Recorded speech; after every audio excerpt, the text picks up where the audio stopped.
Brother Dan, Divine, the Healer, isang instrumento dito ng Panginoon.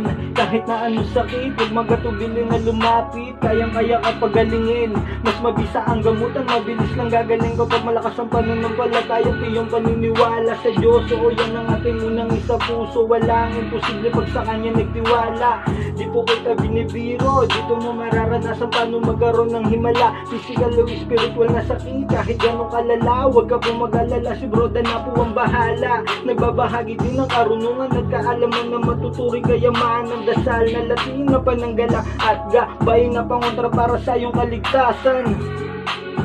Pagpalang gabi po sa inyo lahat mga kapatid. Lahat pong muli ang inyong likod, Brother Dan, upang magbagi sa inyo ng munting kalaman patungkol sa orasyon sa Tagabulag. Narito pong orasyon.